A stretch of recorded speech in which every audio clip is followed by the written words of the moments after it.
Hello, my name is Michael Gray, and in this video I'm going to demonstrate how to build a scale so you can be able to, by the end, to read, perform, and sing a melody. One way to think about scales is that scales are the vocabulary of melody. So within the notes of the scale, those are the notes the composer uses to compose their melody. Now composers may choose some other notes that are outside of a scale, but those are special cases, and there are often other harmonic considerations that they are thinking about. So for today's purposes, we are just going to stick to the 7 notes of a major scale. So most scales are based on a 7-note scale, like the major scale. The melody is comprised of only notes from that scale. And you might be thinking, wow, only 7 notes? I hear so many different colors and emotions, but that's it, 7 notes. The main idea to take away from this video is that the 7 notes contain the complete musical vocabulary for the composer to use in a song. Every scale has a personality and will sound the same no matter which note you start on. So for a major scale, for example, a major scale will sound the same whether we start on D or if we start on C.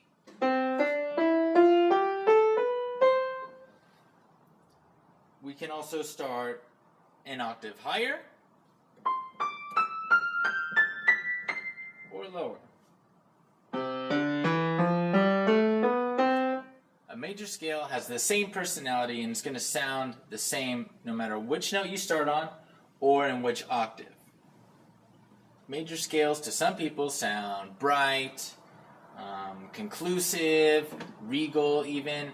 Be sure to come up with your own descriptors of scales that are unique to you, that help you identify which scale it is. As I said earlier, you can build a scale on any starting note.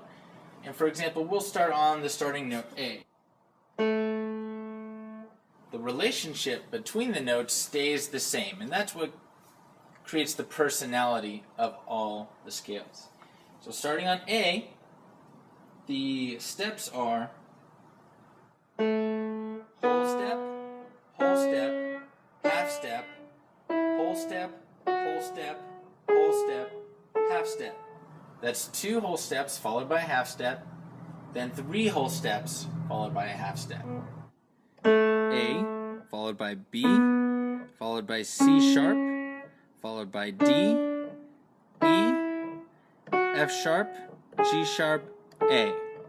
So again, the recipe for that major scale is starting on A whole step, followed by a whole step, a half step, whole step, whole step, whole step, half step. That's the recipe for creating the major scale.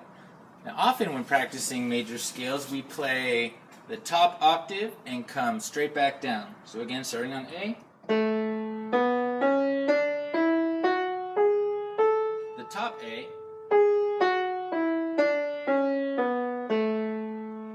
there are still only 7 notes in the major scale. Even though we play that top A, it's still the same A. So that's not a new word in our musical vocabulary word box. Also, when discussing scales, oftentimes we call them degrees, but not like 360 degrees in math or temperature degrees. Think of them as steps on perhaps a staircase. So the first note is scale degree 1, scale degree 2 is the second note, scale degree 3, and so on, scale degree 4, 5, 6, and 7. Instead of saying note A, note B, note C sharp, we'll say play this 3rd scale degree of A major. That'll be C sharp. So if you're playing, let's say, D major scale and you wanted the 7th scale degree, that's the 7th scale, that's the 7th note of D major, which is C sharp.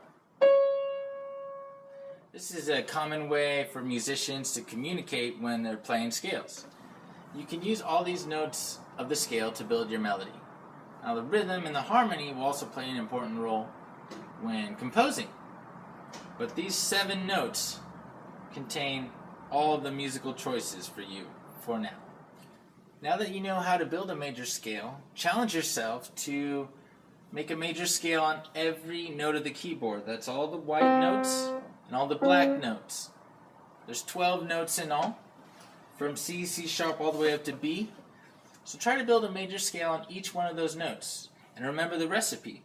It's whole, whole, half, whole, whole, whole, half. It's going to create a major scale.